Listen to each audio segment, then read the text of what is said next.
Alright, hopefully this is like, yay, teacher stuff. Here's the lesson today, and not like, and here's why you're all going to die in 10 minutes. Lami, explanation of festivals. All the Nomai clans from all over the universe meet in one place to share what they've learned in science and art. It's called the festival. Felix, don't forget festivals happen every 10 years.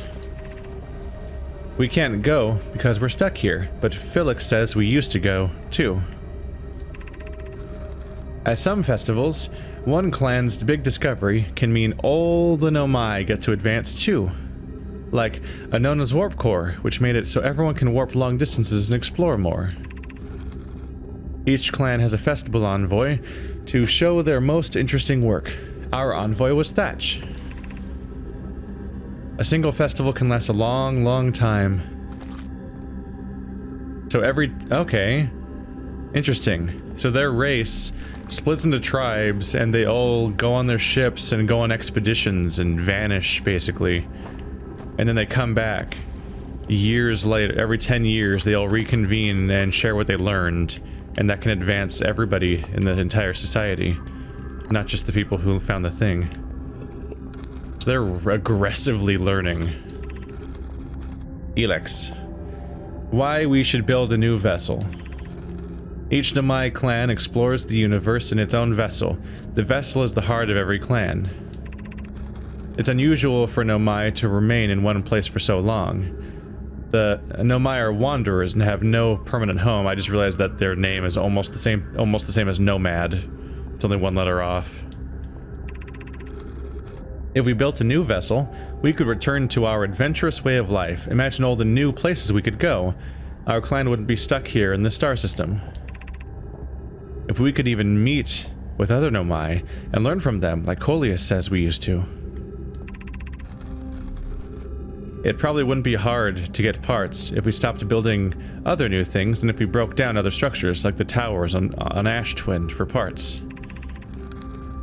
We might have to build a smaller vessel for now, even though vessels are normally large, but we could make it bigger later once we reach planets with more resources. It would also help if we stopped building so many things to search for the Eye of the Universe. I asked Jero, and he says that we use lots of resources on the Ash Twin project. We could even have a warp core for jumping long distances like vessels have. Poke tells me she plans to make a very advanced warp core for a different project. I'm sure we could connect it with the vessel for travel because Poke is smart. Aww. So these are, I think this is a children's report, a child's report, right? Why we should do this. My hero is Santa Claus, that kind of stuff, in a school. But in this case, they're trying to explain why we should do a particular thing. That could be a controversial opinion in this society. The idea of abandoning the mission that everybody was here for in the first place so that we could instead just go back to our way of life again. Their way of life. Instead of continuing to search forever and never, ever, ever getting back. I should actually stay on the top because I can jump back without going the long way around. Because there's a lot of ghost matter nearby. Alright, so this is the first floor.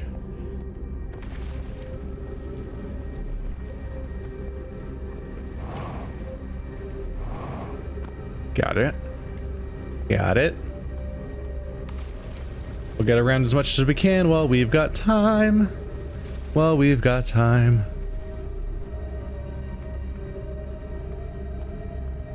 Let's get our asses upstairs. Floor 3.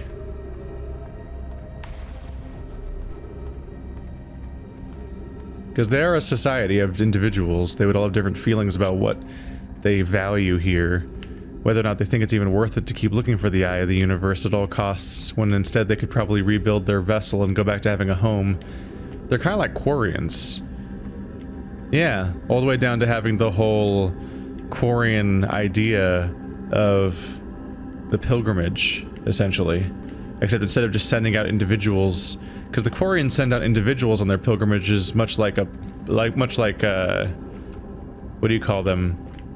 The Amish do, and they're supposed to return with something cool, but some of them don't return at all. Much like, which is, yeah, that's a lot. That's comparable-ish, but instead, this is more like if every single individual ship from the Quarians individually went on expeditions, and that was their way of life all the time, instead of being in the flotilla. Because in Mass Effect, all the Quarians are together, except for the people on expeditions. Whereas in this example, it's like every chunk of the society goes off on its own. Oh, this place looks really cool to explore. Unfortunately, the galaxy is about to eat itself again, like it likes to do all the time, which is really getting in the way of things lately. Oh crap, I can actually make it up here. There's the hole in the floor I saw a moment ago.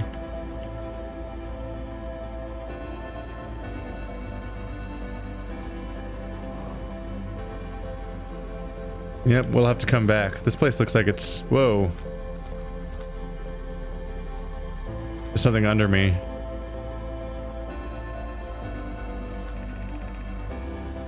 I no longer believe, says Solanum, as I did as a child on the Ember Twin, that the Eye of the Universe, the source of the signal, wishes to harm us, but it may not want to be found either. The terrible circumstances of our arrival here are almost certainly exactly that, circumstance. I suspect imagining that we are special to the Eye in some way is wishful thinking. The Eye might have called out any sentient species. Or it might have been not have been calling out at all, and the ancestors heard the Eye's signal holds no great deeper meaning. That wouldn't be so bad, I think. In fact, the Eye might not have any wishes at all. We have no evidence of supporting this. Yeah, it could just be a thing putting out a signal. I finished reading it just in time. Time to be devoured.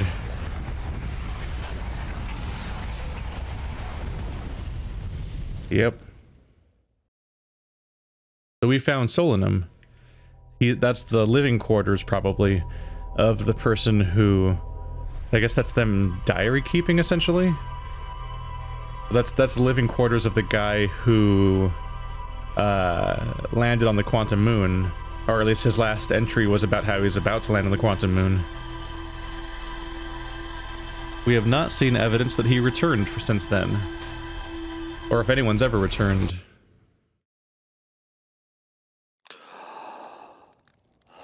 All we know is that if I remember correctly, the Hearthians know about the Quantum Moon, but nobody has ever successfully landed on it. And it sounds like one of them may have successfully landed on it. And I just found his journal. Because he has a really specific thing he pulled off, he's one of the few names that I can remember the context of who they were and what they did. Nothing. Nothing new this time from that trip. We did find a bunch of new writings, though. It's interesting that nothing new got added. I guess partly the implication is that stuff that I found isn't that important. I found things like stuff about their culture. And while that stuff is lore, it's not necessarily relevant to whatever we're trying to accomplish in this game. That's the interesting thing about this is, and it's maybe partly derived by me whimsically exploring, but I'm not exactly aggressively trying to solve my problem, am I? You know, the dying that we're doing. In fact, I don't even try to tell anybody, mostly. I really only try to tell, like, one person that we're in a death loop, and then I never really try to tell anyone else again. Seems like our character themselves isn't massively invested in solving the problem. I just say that because we're not even necessarily... Whoa, that was a nearby explosion. It's just that his dialogue doesn't seem to indicate that he's even explicitly trying to solve the problem, so much as he's just kind of exploring. And the backdrop is, hey, everybody dies every 20 minutes or so. Yay. Yeah, it was on the side of the bigger one. It's right here, I think? Yeah. Alright, success. Success. Yee-hee. Alright, let's try the third floor again. Because the Hanging City is a big old place to poke around. But I've got my inn. So Solanum's theory that he's thrown around is the idea that the eye is not actually some beacon of hope or of discovery that people think it is. Growing up, he apparently thought that it was a threat to them. It wished them harm and brought them here on purpose to destroy them. That was his childlike implication, which is an easy conclusion to land on when, as a child, you're told that this is the thing everyone was looking for, and here's how fucked we are ever since we tried to do that. Like an Icarus kind of thing. But now he just thinks maybe it's neutral. Which, yeah, I think about the fact that, like, stars and stuff like that put out signals, technically. It could just be a naturally existing phenomenon that called them here. Just a thing they picked up and were curious about. Is this what their beds look like? That's a trip. It seems ill-advised unless their spine is really strangely shaped. What the hell? I guess they have digitigrade legs? Yeah, that would explain the weird shape here, is they seem to have digitigrade legs, but why would they want to have their back contorted like that? I don't know. And is this a sleeping bed, or is this like a hospital bed, or even like a sacrifice? Because like it's made of stone. That'd be rough to sleep on. Yeah, sure looks safe down here. Whoops. I'll be fine, I'm sure.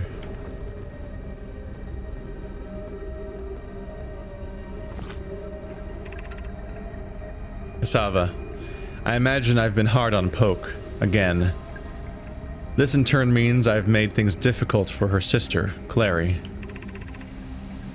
If Poke and I are oil and water, Clary is our emulsifier. She certainly makes us a better team than would mixing through shaking, although sometimes I would like to shake Poke. Jokes aside, suppose my own fear of never finding the eye prompted my argument with Poke. That would be immature of me. I should apologize. At least to Clary, who could then tell Poke.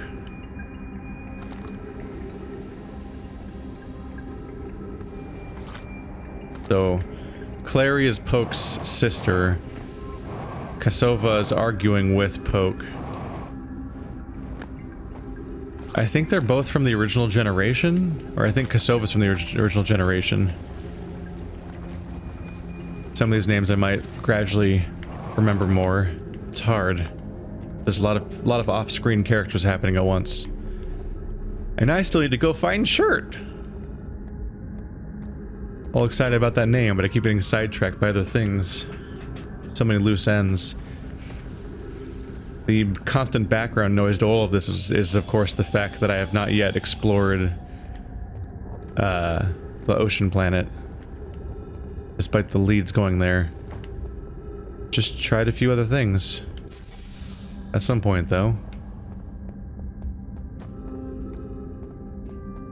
I'm sure it goes without saying that I'll eventually try to explore basically everything. That's the premise. Alright, so this is his room again. That's Solanum. Solanum is a manga that I have. That is not his name.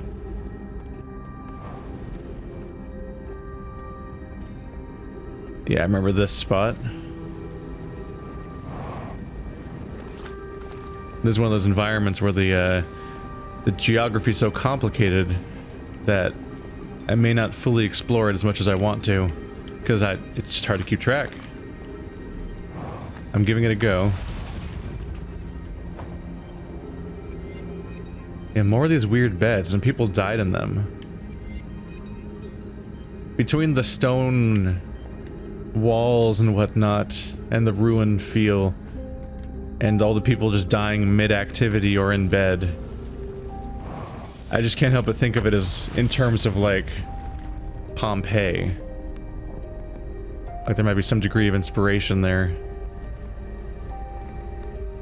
I think Pompeii may have inspired a lot of video game ideas of environmental storytelling, just based on the fact that that was like the original tragedy that led to examples of that trope, the environmental storytelling, the idea that people were frozen in place in a way that revealed what they were doing when they died, specifically. Oh boy, there's a lot right here.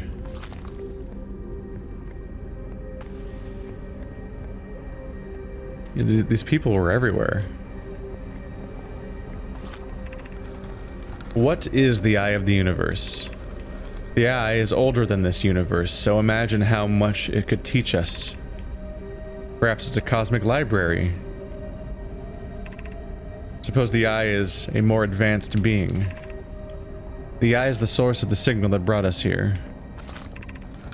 How can the eye be older than the universe itself? Suppose it is a relic from a previous universe. An early universe was... The early universe was unimaginably hot and dense. If anything existed before, it would have been destroyed. Suppose the universe is older than previously assumed. What is the eye's signal? Suppose the eye wishes to communicate. The signal is the eye's voice. It speaks a language we don't know yet. Or maybe the signal is the eye's attempt to express itself.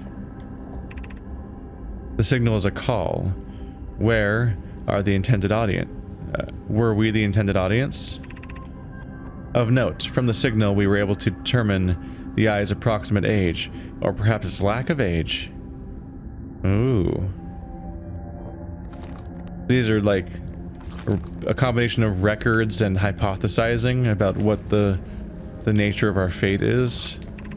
And they're anonymized. There's no source, no author.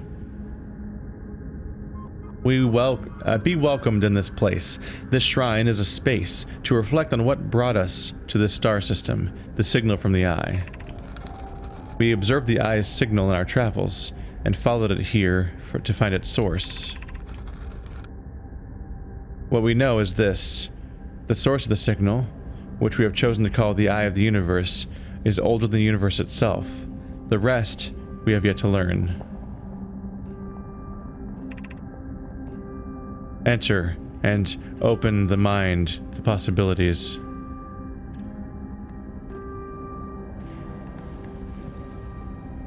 Okay. They're trying to figure out what to think about the eye.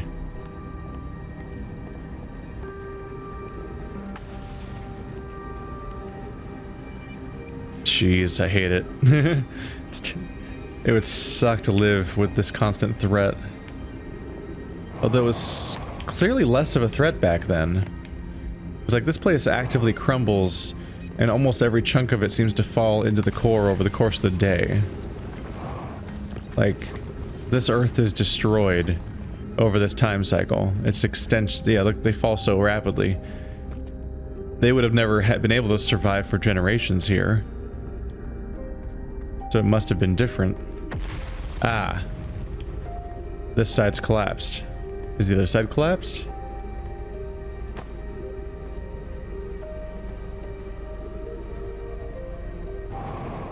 Oh no. Get back on. Okay.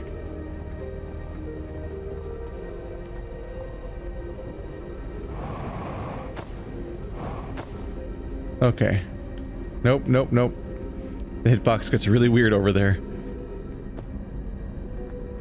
Shit. Well, I want to get up there. One of the towers collapsed into the other tower. Is there an opening I can use?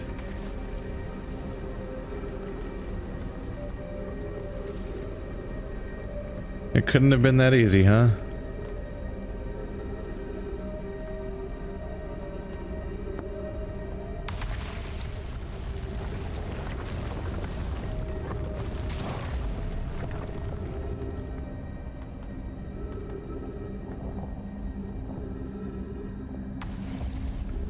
Getting risky out here.